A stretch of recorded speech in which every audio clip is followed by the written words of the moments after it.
Assalamualaikum warahmatullahi wabarakatuh. Alhamdulillahirrabbilalamin. Nahmaduhu wa nasta'inuhu wa nastaghfiruh. Wa na'udzu billahi min syururi anfusina wa min sayyiati a'malina. May yahdihillahu fala mudhillalah wa may yudhlilhu fala hadiyalah. Bersyukur kita kepada Allah Subhanahu wa taala yang telah memberikan kita kesehatan dan kesempatan untuk hadir kembali menyimak mata kuliah kita, yaitu etika bisnis. Kemudian salawat berserta salam tak lupa kita kirimkan kepada baginda Muhammad SAW dengan mengucapkan Allahumma sholli ala sayyidina Muhammad wa ala ali sayyidina Muhammad.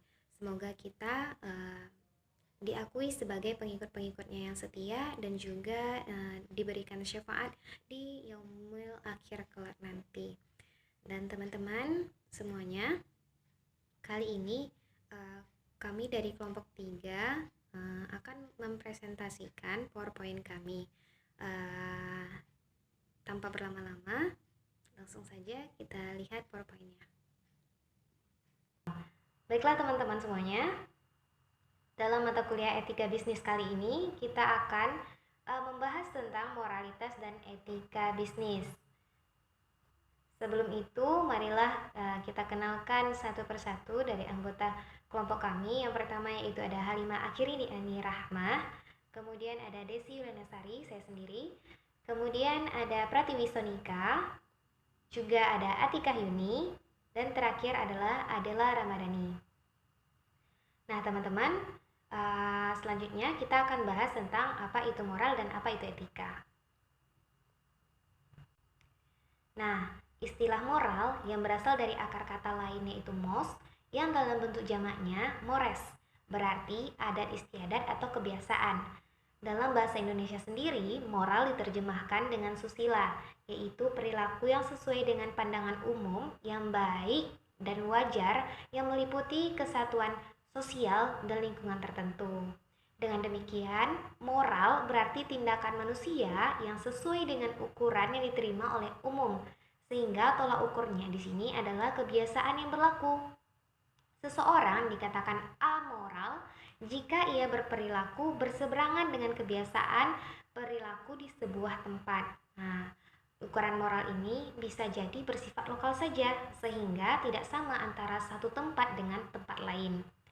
Kemudian, istilah etika secara teoritis dapat dibedakan ke dalam dua pengertian. Sekalipun dalam penggunaan praktis mungkin tidak semudah yang kita membedakannya. Pertama, etika berasal dari kata Yunani yaitu ethos, yang dalam bentuk jamaknya yaitu taeta, berarti adat istiadat atau kebiasaan. Dalam pengertian ini, etika berkaitan dengan kebiasaan hidup yang baik pada diri seseorang maupun pada suatu masyarakat atau kelompok masyarakat yang diwariskan dari satu orang ke orang lain atau dari satu generasi ke generasi lain. Kebiasaan ini lalu terungkap dalam perilaku berpola yang terus berulang sebagai sebuah kebiasaan. Berikutnya, apa sih urgensi etika bisnis dalam Islam? Urgensi etika dalam aktivitas bisnis dalam hal ini dapat ditinjau dari berbagai aspek. Pertama, aspek teologis. Kedua, aspek watak manusia. Yang ketiga, aspek sosiologis. Yang keempat, aspek perkembangan teknologi. Dan yang kelima, aspek akademis. Kita akan bahas satu persatu.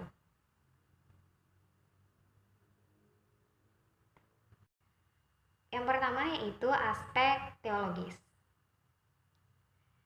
Aspek teologis ini bahwasanya etika dalam Islam atau akhlak merupakan ajaran Allah yang diwahyukan kepada Rasulullah SAW, baik dalam bentuk Al-Quran maupun Sunnah secara normatif.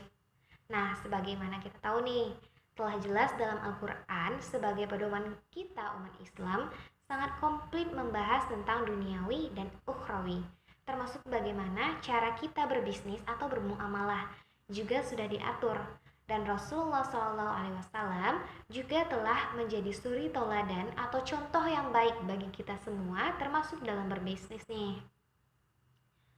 Kemudian kita akan bahas aspek watak manusia atau karakter yang cenderung mendahulukan keinginan atau will daripada kebutuhan atau need. Nah, di sini nih sangat relate banget sama kita, apalagi yang ciwi-ciwi.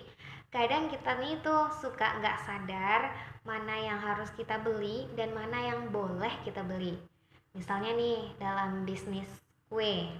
Nah, kita need banget nih, butuh banget nih sama oven sebagai modal usaha kita. Tapi pas mau beli oven, di situ ada yang cantik, lucu, gemes, kita beli. Padahal tuh seharusnya anggaran buat beli oven bisa diminimalisir dengan beli oven yang standar-standar aja, yang sesuai kebutuhan usaha kita. Mana yang prioritas, mana yang bukan prioritas.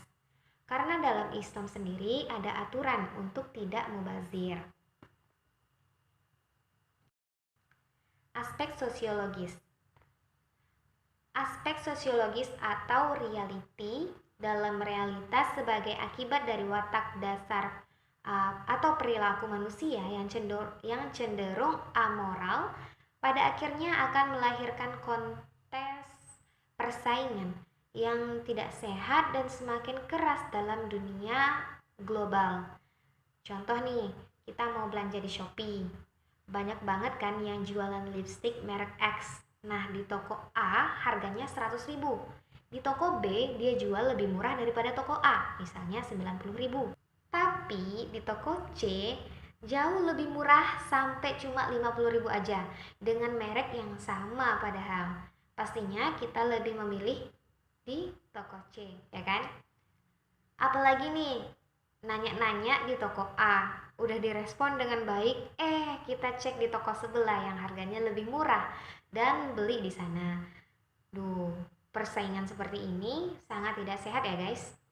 Yang keempat adalah perkembangan teknologi yang semakin pesat.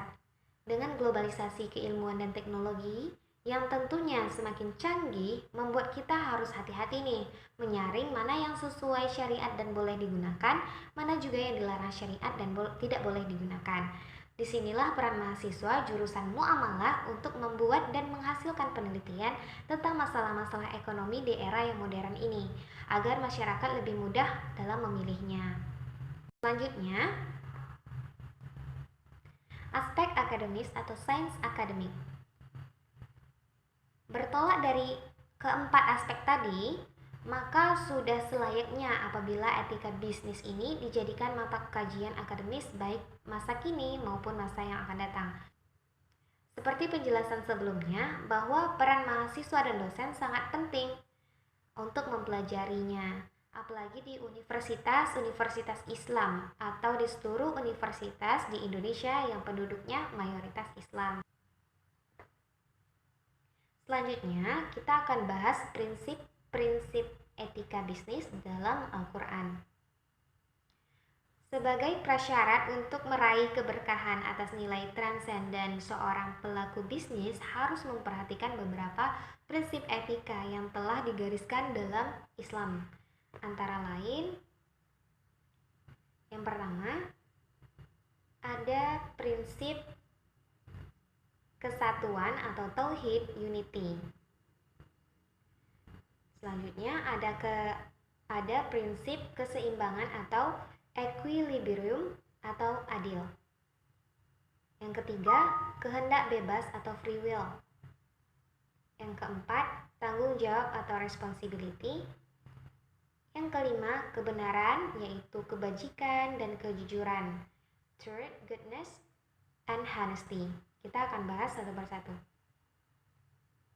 Yang pertama, prinsip kesatuan atau tauhid atau unity, yaitu kesatuan sebagaimana terefleksikan dalam konsep tauhid yang memadukan keseluruhan aspek-aspek kehidupan muslim baik dalam bidang ekonomi, politik, sosial, menjadi keseluruhan yang homogen serta mementingkan konsep konsistensi dan keteraturan yang menyeluruh.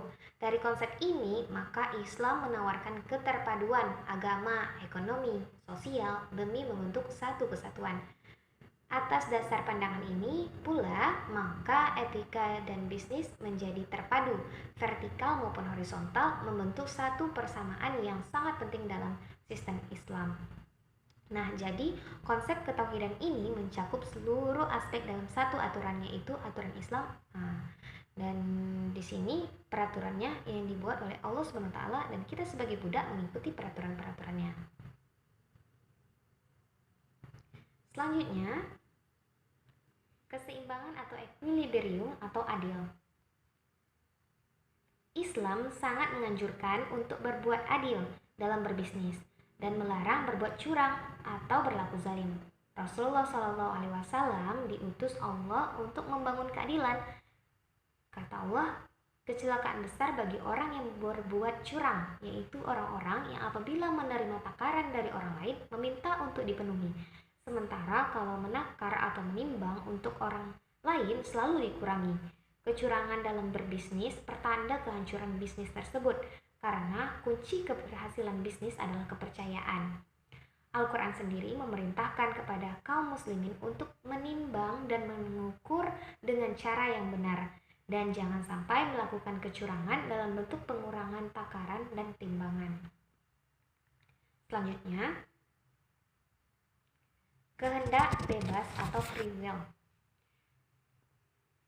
Kebebasan merupakan bagian penting dalam nilai etika bisnis dalam Islam.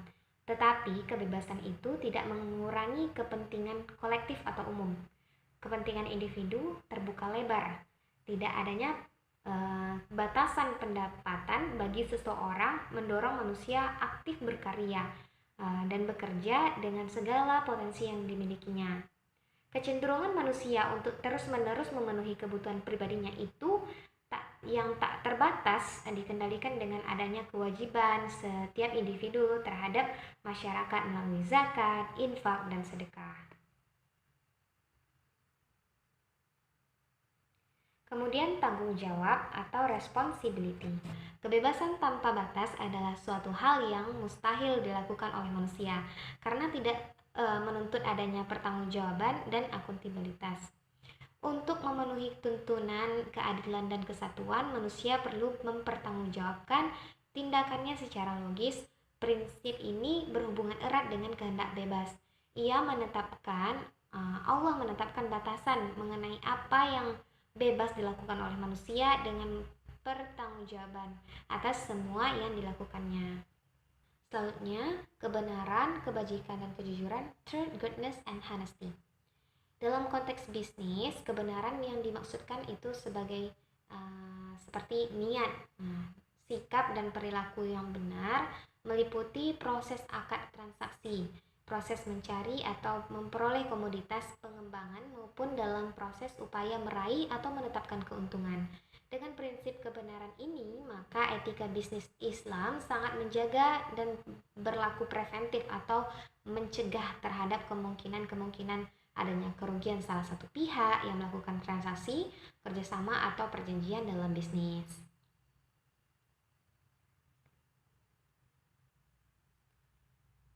Nah, upaya mewujudkan etika bisnis untuk membangun bisnis yang islami juga untuk menghadapi tantangan bisnis di masa depan. Dalam upaya mewujudkan etika bisnis untuk membangun bisnis yang islami, yang harus dilakukan yang pertama adalah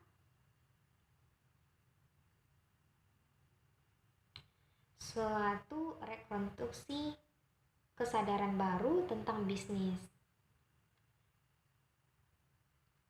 Diperlukan suatu cara pandang baru dalam melakukan kajian-kajian keilmuan tentang bisnis dan ekonomi yang lebih berpijak pada paradigma pendekatan normatif etik sekaligus empirik induktif yang mengedepankan penggalian dan pengembangan nilai-nilai Al-Quran agar dapat mengatasi perubahan atau pergeseran zaman yang semakin cepat, atau dalam kategori pengembangan ilmu pengetahuan modern harus dikembangkan dalam pola pikir abduktif pluralistik.